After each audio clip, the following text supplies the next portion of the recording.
My name is Wayne Bradshaw. I'm the Policy Director with the Utah League of Cities and Towns, and I would like to welcome everyone who is participating virtually in our first virtual conference. And we hope that the information you gain today from this presentation and the other workshops that you participate in will be beneficial. I'd like to thank today our sponsor, which is Preparation 60. Prep 60 has been a partner with the League since I have joined and through the years. Prep 60 is the 4 largest conservancy districts in the state, and their goal is to make sure that we have the water resources we need for today and the resources that we need for tomorrow. Today joining us is Jean Shawcroft, Bart Forsyth, and Tage Flint. They are the general managers for their respective conservancy districts. Just a little housekeeping. We will take questions at the end of the presentation. If you could please put your questions in the chat box, I will take note of them through the presentation and then ask the presenters towards the end. So again, please put them in the chat box and not the Q&A box. I will be watching the chat box. So I will turn it over to Gene and he'll kick us off. Good morning. Thank you, Wayne. It's a pleasure to be with you. As Wayne mentioned, we are members of Prepare 60 or Prep 60 as we call ourselves. Bart Forsyth and Tage Flint will be joining me today in the presentation. Zach Renstrom, who is the general manager for the Washington County Water Conservancy District, will not be able to join us today. So we apologize for that, but we look forward to a great opportunity to share with you some exciting ideas on water conservation and some other things that have happened recently as we continue to develop water for the future and make sure there's sufficient water for the growth, which we'll talk a little bit about today. Just by way of introduction, as Wayne mentioned, the Prepare 60 is a group that was put together about 7 or 8 years ago with the purpose of helping to establish a group that has consistent water information across the state. We each have individual areas of the state that we cover, but there's a lot of common ground when it comes to development and conservation of our water. And so the 4 of us got together and created this group, and we've worked well together and have created some great information and updated that recently and would like to share that with you this morning. And as Wayne mentioned, we'd love to address your questions, so feel free to send those in, and we're happy to address those. For the purposes of the presentation today, it would probably be better if we handle those at the end. So that's what we'd love to have you do. Our 3 main goals are quite simple. Number 1 is protect the water that we have. In other words, make sure that the facilities that we have in place today are capable of delivering water into the future. And many of you and others understand this as repair and replacing of our aging infrastructure. And none of these are in a priority order. They're all significant, they're all important, and we're trying to focus on all 3 of them at the same time. The second of which is conserve. There is no way we can meet the future demands without making sure that we use our water as efficiently and wisely as possible. And we'll spend quite a bit of time today talking about our thoughts on conservation and increased conservation. Although much has been done, much more needs to be done. And then, of course, in order to supply water for an increasing population, there will have to be new development of projects that have yet been developed and other efficiencies that will be implemented in order to make sure there's a future water supply for those folks coming to our state. Many of you are very familiar and are living with this chart, which demonstrates the tremendous growth that is and will be occurring in the state of Utah over the next several decades. It took about 168 years for the state to reach 3 million in population, and it will only take about 45 years to double that or to reach 6 million.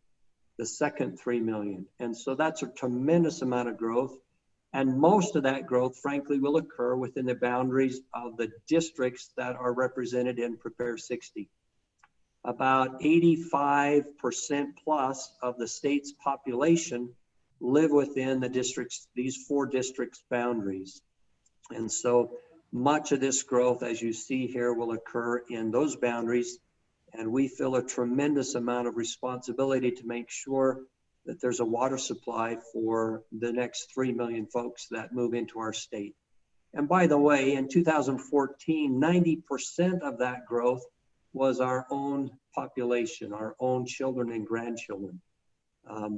So we feel very strongly that we want to make sure there's an opportunity for our families, the Utah families, to stay in Utah if that's their desire to do so. And water obviously will play a key part in that ability to do so. Some things that have happened just recently. There was a House bill proposed last year that dealt with water loss accounting. We continue to work with legislators to prepare a bill that will be available this next year that will talk a little bit about that. We are in the middle of making sure that that works. The districts, for the most part, are wholesalers, and much of this water loss accounting would be related to retailers. And so we want to be in a position where we can assist with education, with training, et cetera, so that water loss accounting can proceed and can be effective and done in a proper manner. Also, you're probably aware, and Tage will spend some time talking about this, the Division of Water Resources recently developed some regional goals, water conservation regional goals throughout the state. And as I mentioned, Tage will spend some time talking about that and how efforts to achieve those are a big lift, and it will take all of us in order to achieve those goals working together. You're probably also familiar with something that was completed 3 or 4 years ago, and that's the Governor's State Water Strategy program. And there were some great recommendations that came out of that strategy, and conservation, of course, was top of mind as that report was put together. And there's some interesting recommendations that we are following and will continue to follow as we move into the future. And as I mentioned, much of this effort has to be a combined effort. The water districts alone can't do it. The cities alone can't do it. It's going to take a partnership of the state, the districts, the cities, communities, all working together to make sure that we're in a situation where we can achieve these initiatives. You are familiar with our statewide infrastructure plan. This was an effort by the state of Utah, Division of Water Resources, the 4 water districts, to put together for the first time an estimate of what it will take to make sure that facilities are functional into the future, that aging infrastructure piece. Also, what it would take to make new water supplies available to meet the growth, and also the effort that will be necessary on conservation to meet those goals. And the SWIP, the Statewide Infrastructure Plan, showed a cost of about $33 billion that was necessary over the next 50 to 60 years.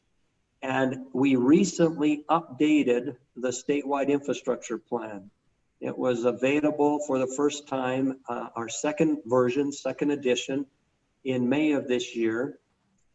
And principally, the change was an update of the costs, and we'll talk a little bit about that, and also a tremendous additional effort on conservation. The statewide goals that Tage will mention will stretch all of us to achieve, and it will not be cheap. It will be very, very expensive to meet those goals based on the things that will have to be done. And those costs will be shared across a variety of folks, including the districts, including the communities, and also the homeowners. And we'll spend a little bit of time talking about that as we move into the future. But the SWIP, in essence, is a summary by river basin. That's the colored geographical regions on the map you see on the right.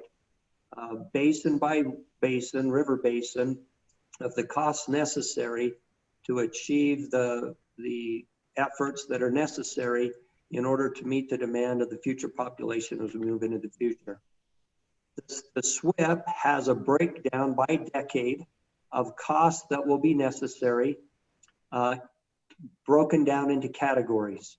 One is the repair and replacement of the aging infrastructure, which is the bar that you see in blue. So in the neighborhood of $3 to $4.5 billion per decade over the next 5 decades to maintain the infrastructure. That includes federal infrastructure, it includes local infrastructure, city infrastructure. That's statewide infrastructure necessary to continue to deliver the water that we're delivering today. As we look at, excuse me, I got those backwards. Repair and replacement is the yellow bars, and the new bars are the blue bars. So you can see that there's a fairly even split, but at the end of the day, the majority of the costs will be involved in repair and replacement rather than new. And we've included in the new infrastructure water supplies the cost to the districts that will be involved, to the water suppliers that will be involved in providing those conservation costs. And Bart will talk a little bit about the costs in addition to those that will be required by the water suppliers as we try to meet that tremendous financial challenge. As we look at new water supplies or new water sources, we're often asked where that water is coming from. And for the most part, it's undeveloped compact water. There's a compact on the Bear River among 3 states that use the Bear River, Wyoming, Idaho, and Utah. And then of course, there's still compact water available on the Colorado River.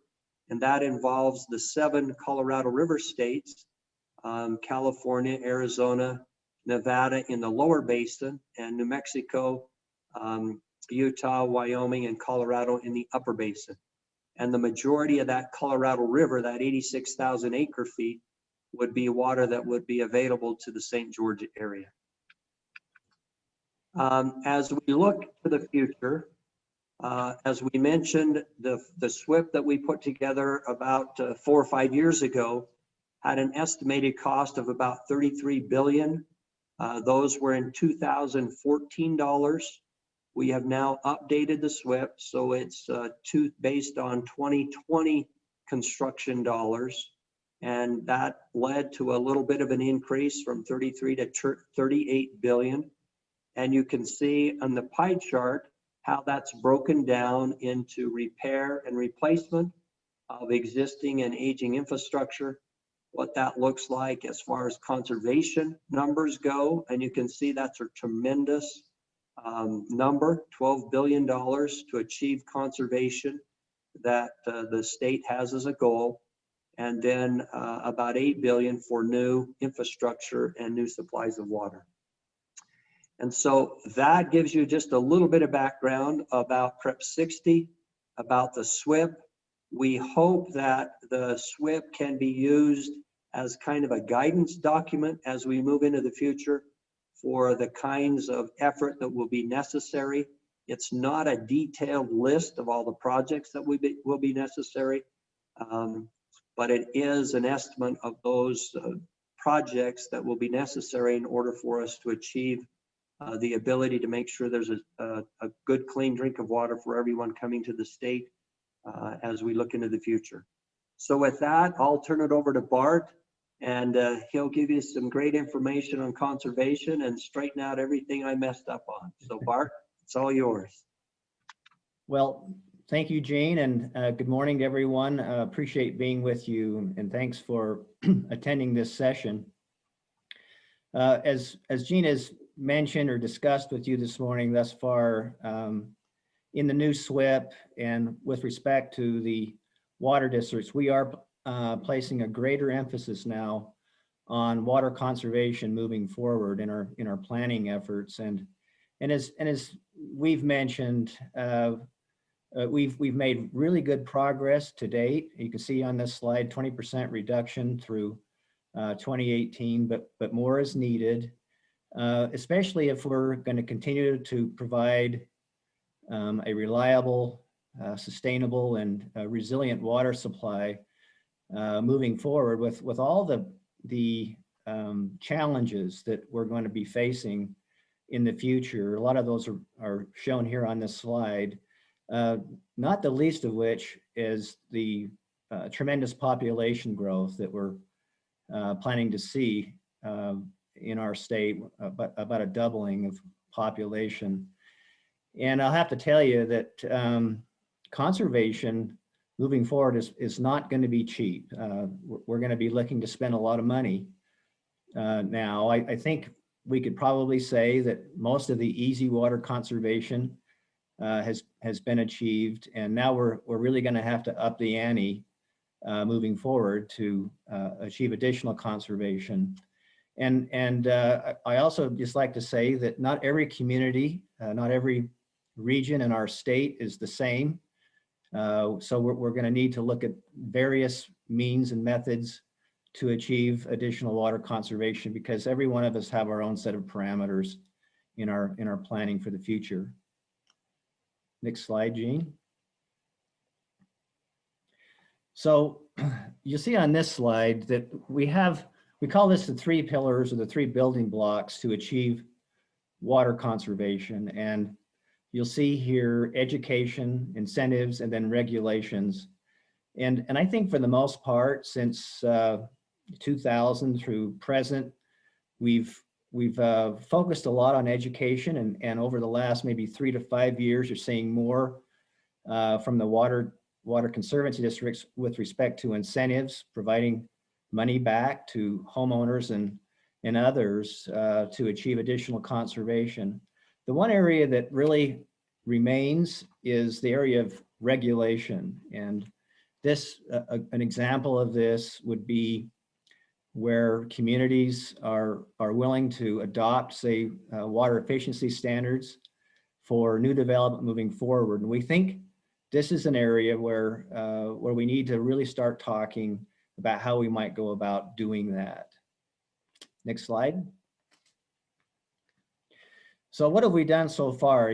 I just want to remind and rehearse where we've been. The Slow the Flow campaign got started clear back in 1999-2000 period. It's still viable and going strong. You probably haven't heard much from the Slow the Flow campaign this year. We're kind of in a planning phase right now, but you're going to hear more on social media avenues and so forth, probably this fall, and then for sure early next year and into the summer. Next slide. The water conservancy districts have all built water conservation demonstration gardens and spent a tremendous amount of money there, and there's really very good examples for water-wise landscaping now for homeowners and businesses to utilize in these demonstration gardens. Next. In Jordan Valley service area, we've actually started to provide incentive money back to homeowners and even businesses to reduce turf grass areas. And you'll see here, this is you'll see on the left a Utah typical landscape. And on the right, we call this a Utah Localscape. Many of you have probably heard of Localscapes program, which is a new concept and design for a water-wise landscape that's suited really nicely to Utah's arid environment. And so you'll see that the difference here, and we're spending money now to provide incentive for these retrofits of existing landscapes. Next. We're also providing money for transitioning park strip areas from turf grass to water-wise landscaping called Flip Your Strip. And this is another example of where we're providing incentives for homeowners and others to reduce their water use in their landscape. And a park strip is a really good place to get started. Next slide. So this graph really comes right out of the SWIP that Gene has mentioned, and it shows the amount of water conservation in a cumulative fashion that we're looking to achieve through 2070. Our planning horizon is 50 years. And as you look here, once again, we've achieved good conservation, but more is needed. And as we get clear out to 2070, we're looking to actually have conserved on an annual basis about 720,000 acre feet of water. And that's a tremendous amount of water. Gene had showed that pie chart about regarding the water that we're looking to achieve in developing going forward. But this is a tremendous amount of water, and to kind of give you perspective on this, the Jordanelle Reservoir holds about 315,000 acre feet when full. So this is more water conserved statewide than 2 Jordanelle reservoirs at full. Next slide. So let me just give a little more perspective on what this really means. Gene had already shown the population projections for the state through 2070. And again, it's about a doubling from where we are now. Next.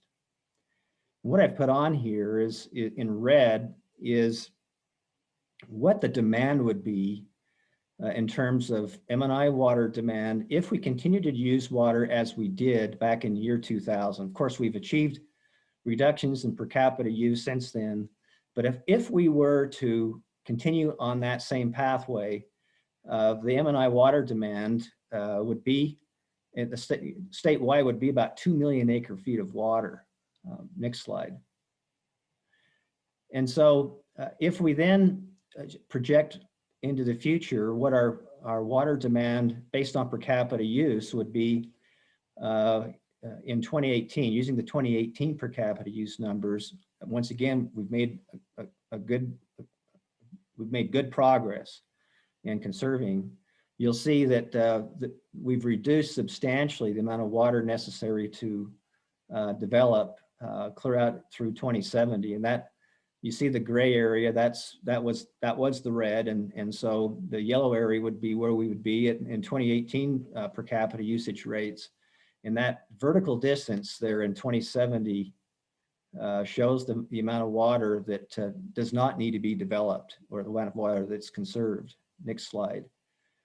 So in the SWIP, what we've done is we've gone out to every river basin and we've talked to them about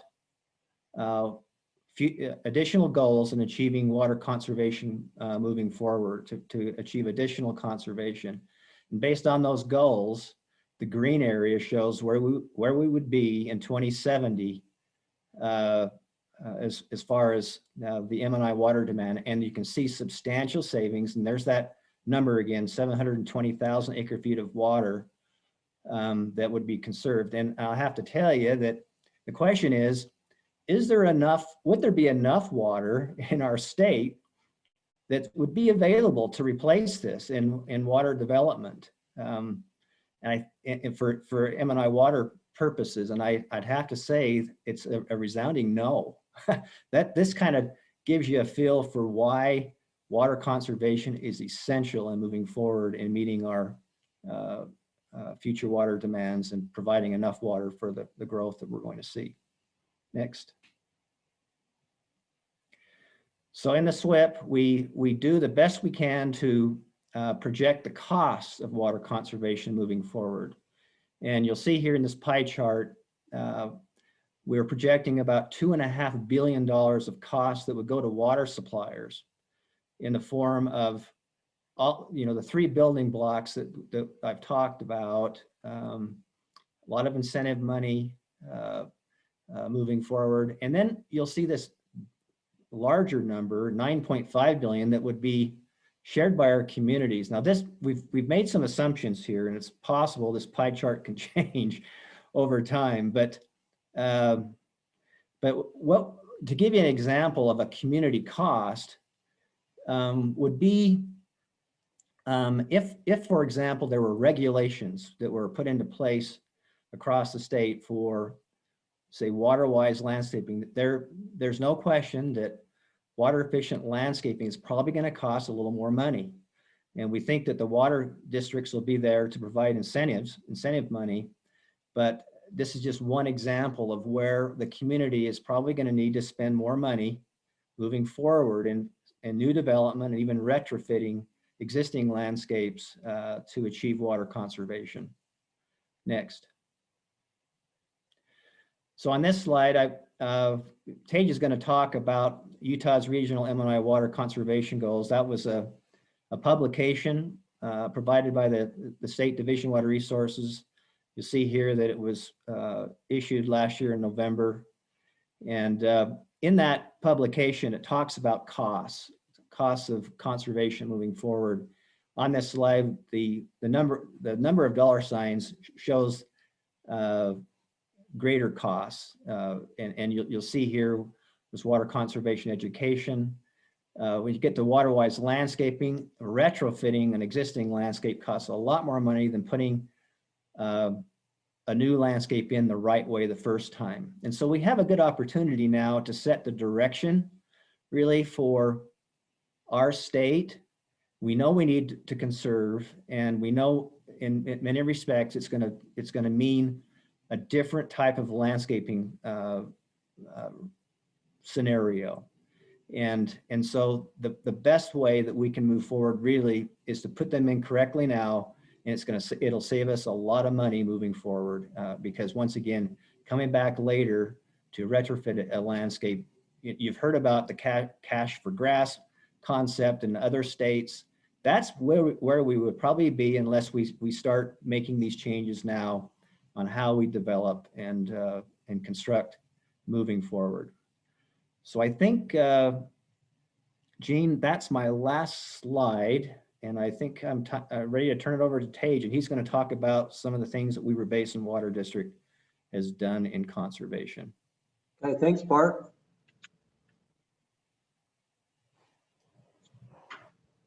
Tage, it looks like you're still on mute. Thank you, Gene. There we go. Again, thank you for having us, and really do appreciate our partners in the municipality world. As general managers discuss a lot, is the fact that you are our customers ultimately, and we are very excited about the partnership that we've been forging along the way with Utah League of Cities and Towns, and we feel that we have a stronger union with them and you all right now as we've had compared to any other time in our history. So we're really excited to go forward with that partnership and work together in achieving some of these difficult water questions that we've been posing today. With that, on your screen now is a summary of, Bart mentioned the Utah Division of Water Resources State Conservation Goal Study that was conducted here last year. They came up with some summaries that probably are important to note. I will say, while we're talking about this state conservation goal study, we will also add that each of your water districts in your area has added fidelity on top of this study, knowing our regional needs more than, say, the state would as an overall snapshot. And we think that we can add a lot more information to these goals as we go forward. The study broke the state out in different regions. If you live along the Wasatch Front, it's very likely you'll be either in the Provo River, Salt Lake, or Weber River region. If you live down in Washington County, Kane County, Lower Colorado would be your region. The rest of the state is also cut up into river regions as well. But the four that we show here have the vast majority of the state's population residing within. in case of the study, they looked at 2030 goal, a 2040 goal, and a 2065 goal. The 2065, of course, is a long ways out. It was more of a horizon type of a look as opposed to a hard and fixed goal. But the first two are set now by Division of Water Resources, something that they're looking forward to obtaining. We ought not take this lightly. These are very aggressive goals in terms of where we have been and where we are currently. One thing we don't spend enough time on probably is giving ourselves credit, both the water industry and the municipalities of the state, and how much water conservation we've achieved to date. These numbers on this table are what the goals are for going forward in additional reduction.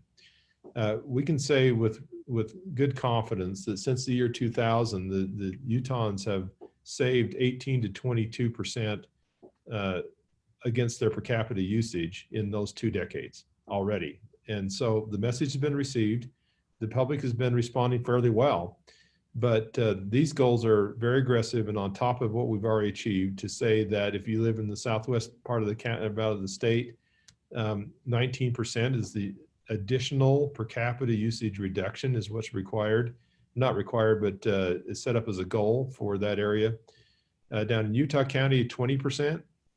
Salt Lake County, 11%. Now, the reason Salt Lake County isn't that the state likes Salt Lake County better or BART better personally, as much as it is. There's been a lot achieved in that more urban setting, but the densities and land usage is entirely different there than it is in other parts of the Wasatch Front. So they're been set at 11% to achieve in per capita reduction. And then the Weber River, if you live north of Salt Lake City, along the Wasatch Front, or even the Wasatch back, 20% is the goal there as well. If you, and I'll just keep in mind, that's only 9 years from now is what is the time that we have to achieve that.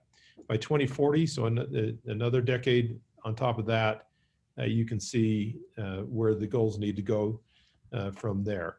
Again, we agree with the arc of this study. Not necessarily in all cases do we think this is achievable. These are incredibly aggressive, but you can just see where the state leadership is headed and where the expectations lie in terms of our water use. Next slide, Gene. Bart talked about the costs in state level numbers. To break it down in the same 4 water regions, you can see here, and maybe a little more breakdown on this in terms of where the costs would have to come. The suppliers, which in general is the water conservancy districts and other wholesaler and water developers in the state, but primarily the water conservancy districts, are going to have to pony up a lot of money to achieve the goals that we just talked about. And so I'll talk about the Weber River, since that's the one I'm most familiar with.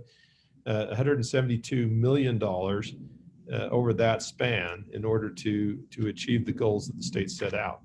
What's more significant even than that is that the new development players in the state will have to spend somewhere around $90 million in additional costs.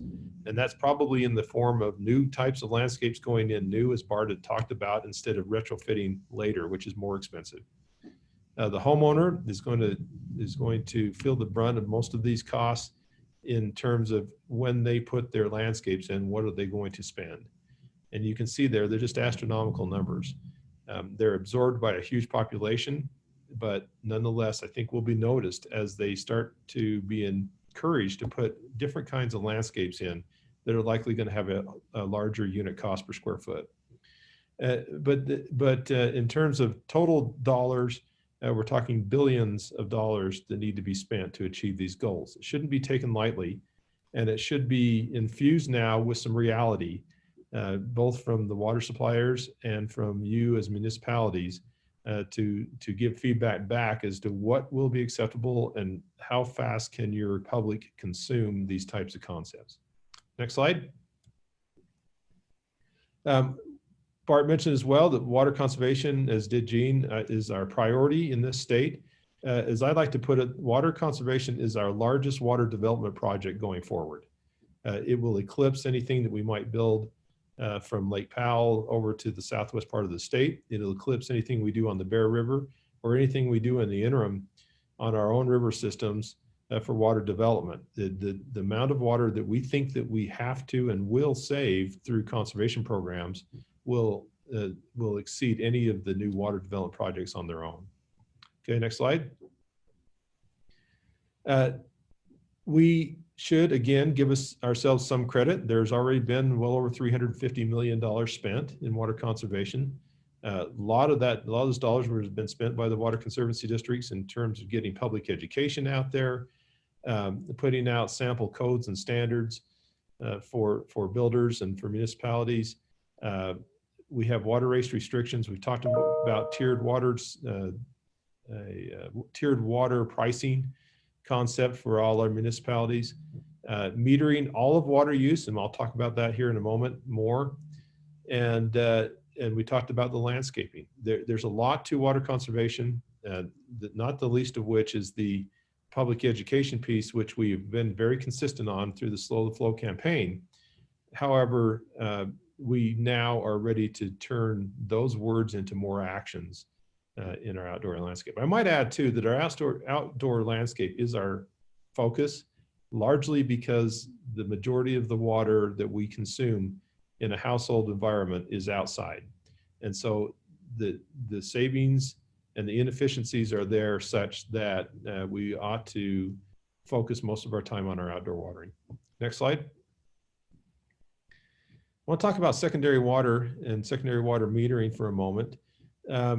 It's a concept that's spotted throughout the state until you get north of Salt Lake City, where it's become almost a cultural expectation in Davis and Weber counties to have a untreated water source coming to each yard that's different than the drinking water. It's under pressure, it still goes through a sprinkling system, irrigation system, but it is a separate pipe in the roadway that's bringing an untreated water source to the homes. The reason that took off the way it did in Utah, maybe as opposed to any other state in the union, is because the Bureau of Reclamation, while designing the Weber Basin project up here in the northern counties of the Wasatch Front, concluded that it would be cheaper to build this second infrastructure of irrigation water under pressure into the neighborhoods. That would be cheaper than treating it all to drinking water standards and put it into one pipe. And once that was done through the backbone of the communities, the rest of the community wanted the same. And so they've grown exponentially ever since. As far as restrictions go or requirements go, the state law now says that any new connection for secondary water, retail connection, must have a meter installed as part of it. So if a development is going into any neighborhood or any lot in the state of Utah and it has a secondary water system, it must be metered as part of the new connection. We also hear a lot of traffic and a lot of discussion amongst legislators that they ought to go the next step, which is to meter existing connections. And so therefore doing a retrofit of all the hundreds of thousands of connections in the state. They're not necessarily cheap on a unit cost. They're ranging between $12,000 and $2,000 per connection to retrofit and go back in an existing connection and put a meter in. So we are painfully aware of the cost of doing this, but we also know the benefits, which we'll talk about next. Next slide. I mentioned in Davis and Weber County that it's an expectation almost to have secondary water in their communities. In Davis and Weber County alone, it consists of the largest, we think, the largest contiguous secondary water system in the United States. Well over 100, probably closer to 120,000 connections overall in those two counties. And but if you add on all the other secondary systems throughout the state, we're approaching 300,000 connections that are largely unmetered. So if you put that unit cost on to the 300,000 unmetered connections in the state for secondary water, we're ranging around at $500 million to get them all retrofitted. Next slide. Why do we do it? Why are we so fixated on meters for secondary water? We've found through our studies and through our real-time experience now that these meters are being the most effective in driving down per capita use in the secondary communities. 20 to 30% reduction across the board, almost for those connections that traditionally had no meter on them. And just a year or two after they have the meter on them, you can expect this kind of reduction in usage. And I think it's largely because there's a couple of things that are at play here. One is that we're giving a lot more information to the user that they can now internalize and use and be more efficient in their applications. And frankly, it's also the psychology of they know that we know how much they're using. And I think that all plays into a substantial reduction in outdoor water use. The real-time data, the technology is finally there. By the way, the reason we didn't do meters early on in secondary meter or secondary system installation is because the technology did not exist. Nowadays, we have meters that do not plug up with the dirtier water. They give us consistent data, and they allow us an opportunity to upload that data quickly and give it back out to the customer almost instantaneously. And with that, they can see exactly what they're using. They can also see how much they're losing due to leaks in their system. You can't imagine when we started putting these meters on for the first time, how many yards we documented had leaks, full-time leaks in their irrigation system. And then we've also improved our system operation and efficiency across the board with a lot more information going through those meters. Next slide. And the last slide for me, I won't go through this in painful detail other than tell you that monthly we send a mailer out with the information on the left and middle of this slide to each user. They get to compare themselves against what we estimate to be the need of their yard based on their square footage and how much rain, sunlight, evapotranspiration, and other factors that occurred that month. They also get to compare themselves against their neighbors. And they also get a suggestion on how to improve their efficiency going forward. And then, as you can see over on the right-hand side, we show them how much we think they need and versus how much they've used. And you can see their usage drop dramatically the year after we put the meter in for the first time. So if you're wondering why we talk a lot about meters and secondary systems, we just see more savings per capita there than we have with any other application of water conservation devices out there. I think that concludes my portion of it, and I'll turn it back over to Gene and Bart. Okay, thanks, Kate. Appreciate it. I think Bart's going to wrap up for us with some coordination with the community. So Bart, there you go. Great. Thank you very much. Yes, in this, the last segment of our presentation today, we'd like to announce to all of you I think an exciting new initiative, a joint initiative between the League and the Prep 60 water districts that we're calling the H2O Collective. While we're now in the early stages of creating this joint initiative and forming this group, its purpose will be to form a partnership between basically the water districts and cities and towns across the state in advancing water conservation progress in Utah. And maybe you can go on to the next slide, Gene.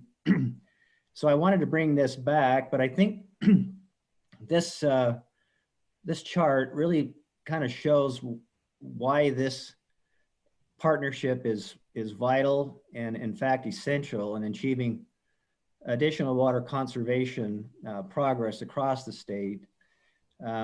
As the Prepare 60 districts have good expertise and experience and resources that we can provide to cities and towns in both education and incentives. But regulations really is the area where all the cards are being held by cities and towns. And this really, and moving forward, is going to be where the rubber hits the road with respect to additional water conservation progress moving forward. And so we think that a really nice synergy can be formed here between the water districts and the league.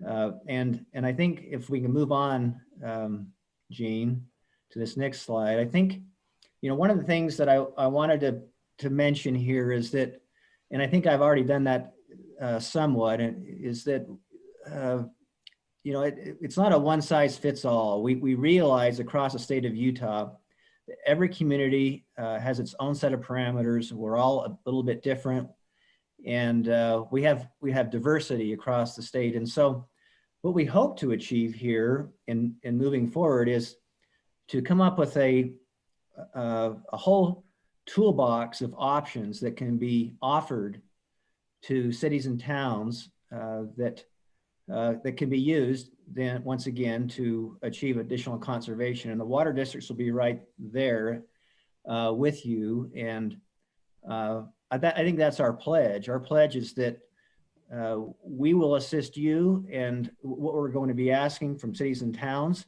is to help us. And once again, we think that water efficiency standards for both outdoor and indoor use are going to be very important.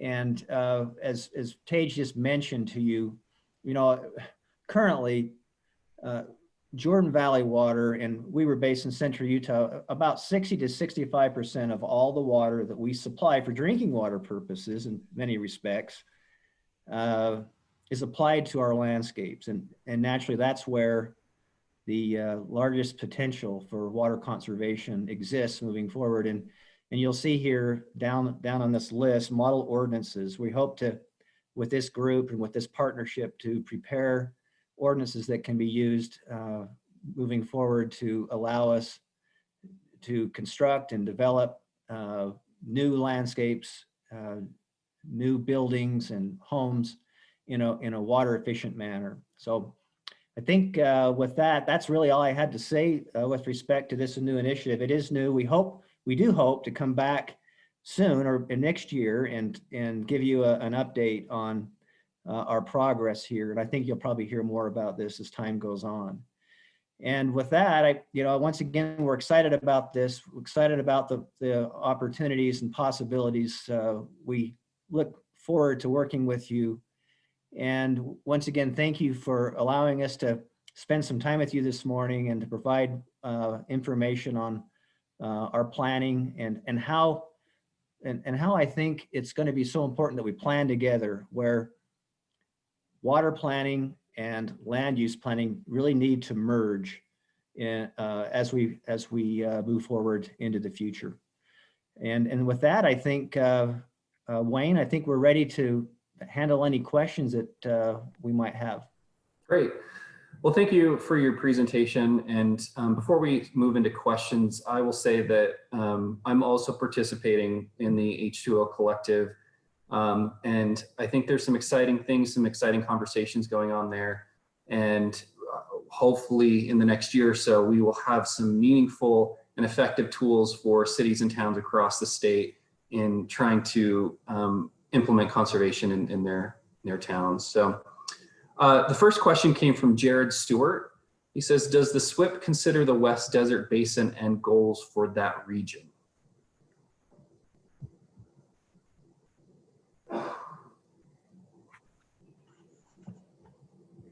Bart, do you want to take that one? Well, I'm just looking. It does. We've looked at the 11 river basins, and on our chart that we showed, the West Desert Basin is one of them. And I'm just looking. It is shown. We are showing the amount of investment that is needed, that's being projected with respect to that area. And so, I sort of wished I could have my assistant general manager, Alan Packard, because he was the person who actually went out and and collected information from each of the river basins. But yes, the answer is yes, that we have in one way or another included that in our analysis, that area. Art, I can add that we did break down the entire state by river basin, and the one that would include that area is what we call the West Desert Basin. It has its own water plan with its own summary sheet in it. Of those big numbers that we need for repair and replace, and big numbers that we need for new supply, in that area, $177 million is projected to be needed for repair and replacement in just that area, which, as I'm looking at the map, includes all of Tooele County, all of Box Elder County, and then points south down through the Snake Valley. And then the new supply and infrastructure needs are ranging at the high end around 80 million. For that area. So those are in the statewide numbers as well. Great, thank you. And all of that information can be found in the SWIP document that's also can be found in the Prepare 60's virtual exhibit hall. I think you just get, if you just Google Prepare 60, you'll probably be able to find that information. Okay. The next question comes from Seth Atkinson. He says, how do agriculture and irrigation users fit into all of the conservation efforts, and how much of the total water usage comes from them versus M&I users? Do you want to handle that one? I'll start, Gene, if you'll finish. So great question. And it's a matter of semantics here, but the agricultural diversions in the state of Utah. So all the water that's diverted out of either the ground or diverted out of a river or lake or reservoir in the state of Utah, about 80% of it right now is being used for agricultural purposes. So it's a big number.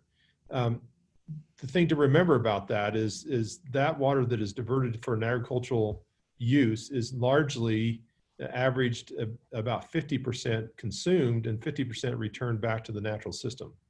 And so when we talk about agricultural diversion, we have to be careful because they are a big player in diversions, but they're also a big player in having that water return back to the system as they use it. And so having said that, agricultural conservation is going to have to be a big part of our state water plan and conservation goals going forward. It's always approached with caution for a couple of reasons. Number one, food and fiber production is something we don't want to mess with. Even in the low percentages of the country's production that comes from Utah, it's still important to Utahns.